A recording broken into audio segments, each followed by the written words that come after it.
ever since you have been doing it, Jati Reje has become my go-to thing. Right. એટલે અમારા એક ફ્રેન્ડ્સના ગ્રુપનું નામ છે એ બી જતી રહેજે છે. વાહ. વોટ્સએપ ગ્રુપનું નામ છે જતી રહેજે. But anyway It's a very sophisticated way of saying fuck off. Fuck of. એટલે મજા આવે. So I want to create those kind of things. મારો મેન હેતુ આ બધું કરવાનું કારણ એ જ છે કે મારે મારા કરિયર કે મારા એમ્બિશનના ગ્રાફમાં કે એના ટ્રેજેક્ટરીમાં મારે કંઈ મોટી ધાડ નથી મારવી. મારું કામ ફર્સ્ટ મૂવર એડવાન્ટેજની જે વાત છે ને, મારે ખાલી બધા બારણા ખોલવા છે કે આ બારણા પાછળ શું છે, ચાલ ને જોઈએ, આ બારણા પાછળ શું છે, આ બારણા પાછળ શું છે, એક્સપ્લોર. અને પછી એ બારણા પાછળ મેં જોઈ લીધું, અલા આ બારણું મસ્ત છે, અહીંયા આવો. એટલે પછી હું આગળનું હજુ એક બારણું ખોલીશ. મારું કામ ખાલી બારણા ખોલવાનું જ છે. મને ખબર છે કે કાલે ઉઠીને સ્ટેન્ડઅપ કોમેડીમાં મારા કરતાં વધારે કોઈ ફાડશે. ઓલરેડી ચિરવ મારા કરતાં વધારે ફાડી જ રહ્યો છે, એનાથી પણ વધારે કોઈ ફાડશે અમારું જોઈને. શ્યોર. અને એ જ ઇવોલ્યુશન છે કે કઈ રીતે તમે જે એક્ઝિસ્ટિંગ પીસ ઓફ ઇકોસિસ્ટમ છે એમાં જે ચાલી રહ્યું છે એનું બેરિયર તોડીને તમે કઈ રીતે, લોકો શું છે કે મોટા ભાગે બધા ક્લોન જ કરતા હોય કે આ ચાલી રહ્યું છે, ચલો આપણે આ ગોઠવી દઈએ, આપણે આવું બનાવી દઈએ, ચલો આ બનાવી દીધું, અરે આ ચાલી રહ્યું, ચલો આમ બનાવી દીધું. પણ તમારું શું નાખી રહ્યો છો એમાં, તમારું શું એડ ઓન છે, તમારું શું, તમે શું પીરસ્યું આમાં કે જેના કારણે એ નેક્સ્ટ લેવલ છે કે એ તમને લોકો વધારે જુએ. તો મારો હેતુ એ જ છે બારણું ખોલીને એમાં એક દિવાસળી ચાંપી દેવાની, આગ લગાડી દેવાની એ જગ્યા પર, એટલે બધાને ધ્યાન ત્યાં જાય, એટલે બધા ત્યાં આવે. એટલે હું પછી બારણા ખોલીને આગળ જઈશ. પછી જેને જે ક્યાં સુધી આ સ્પેશિયલ આવવાનું? આ સ્પેશિયલ 1 મહિનામાં આવી જશે. એટલે I am not just talking about the special, I am also talking about what I'm going to do in the future. I'm not just going to stick to stand-up comedy. I'm going to build a very self-sufficient ecosystem as well. But since you are talking about this, so how do you decide what fits in the Comedy Factory umbrella or it fits into the Manan Desai content umbrella? How do you decide કે કંઈ બી idea આવે? For example, જેમ કે ગરબાવાળો જે video તમે કર્યો, Right. how do you decide that? Because of course when we see that or when we listen to that audio, it definitely feels connected to your Comedy Factory DNA, right? હા. But જ્યારે idea આવ્યો હશે ત્યારે તમારે કંઈક તો કરવું પડ્યું હશે ને કે how do we make it, how do we connect it with? એ બધું છે ને ટ્રાયલ એન્ડ એરર જ છે એક રીતે જોવા જઈએ તો. Like I have a gut feeling, I have a certain tingle in my gut કે which says કે this will work for this. પછી ઘણી વખત એવું પણ થયું છે કે it does not work like that. જેમ કે I was possibly the first gaming Gujarati streamer, અને લોકોને બહુ મજા આવી, અને મેં ટાઈમપાસ માટે ચાલુ કરેલું હતું in the pandemic.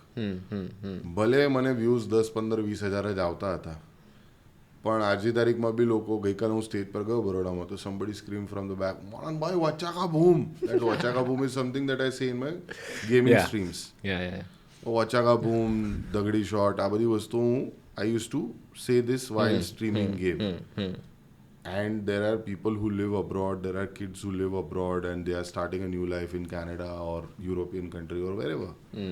They message me all the time and they still message me, Mohanbhai stream ક્યારે કરો છો યાર, મને કંટાળો આવે છે, ઘરની યાદ આવે છે, તમારી સ્ટ્રીમ સાંભળીને ઘર જેવું લાગતું હતું.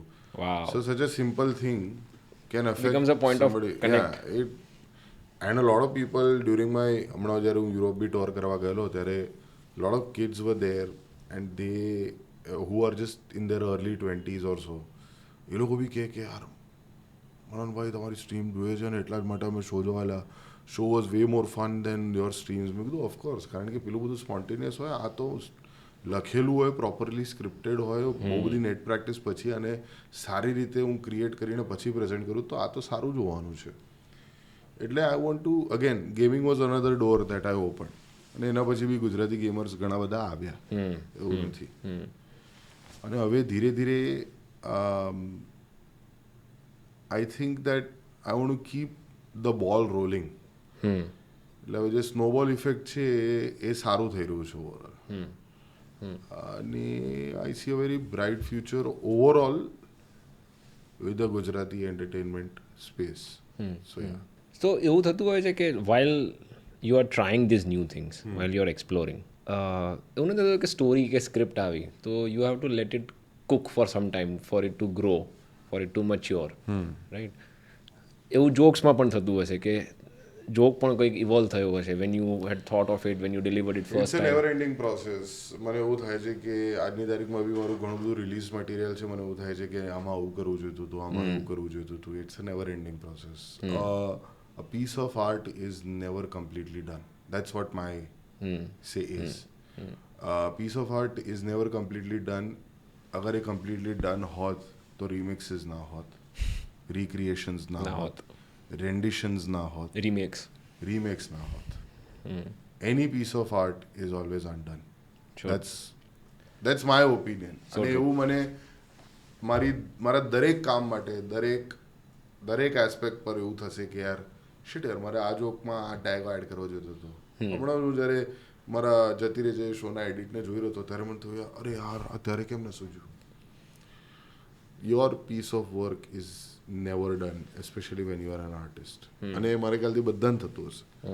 Everybody must be facing that. Nobody would think that their piece of work is done, and that's what kills or eats up a lot of artists, because A self doubt છે અને એ માઇન્ડસેટના કારણે ઘણા બધા લોકો કરતા જ નથી. ઘણા બધા આર્ટિસ્ટ એ સેલ્ફ ડાઉટના કારણે જ ઇનિશિયેટિવ નથી લેતા.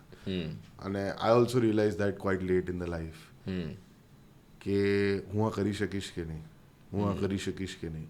ઘણી વખત શું છે કે તમે હેઝિટેટ બી કરતા હો કે is this the right time to do this, તો I think you should wait. એ પણ એક બહુ ક્લિયર કટ વાંચેલું છે from the books and not from motivational speakers. Is that if you are hesitating then it's a no. It's a no. Yeah. અગર તમને જરા બી ડાઉટ હોય કે યાર આવું થયું તો ના, તો પછી ના છે. અગર તમે સક્ષમ છો, અડીખમ છો, તો કરી નાખો. એટલે એવી ઘણી બધી આઈડિયાઝ છે જેના ઉપર ખાલી બેસેલો છું. અને મને ડર છે કે કોઈ બીજું તો નહીં કરી લે, બીજું તો નહીં થઈ જાય. આમ એ સતત ચાલતું રહે છે. એ કોન્ટેમ્પ્લેશન દરેક કલાકારના દિમાગમાં હોય જ છે. પણ મુદ્દો એ છે કે જ્યારે સમય આવશે ત્યારે તમારા નીચે એવી આગ લાગશે, અગર તમે એક સાચા આર્ટિસ્ટ છો, એવી આગ લાગશે કે આને પતાઈને જ ઊંઘીશ હવે હું. અને that is the best time for that piece of art. As simple as that. जिस दिन तुम्हें लगा कि हाँ अब टाइम आ चुका है कि इसको हम फोड़ते हैं, तब वो फटेगा.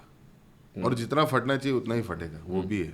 तुम्हें ऐसा लगेगा कि यार મેં તો ટેટો ફોડ્યો ને તમે એક્સપેક્ટેશન ન્યુક્લિયરનો રાખો તો એવું ના ચાલે. તમારે એ સેલ્ફ અવેરનેસ પણ રાખવી પડે. તમને ખબર જ હોવી જોઈએ પહેલાથી કે આ ટેટો છે, ન્યુક્લિયર નથી. Very well sad.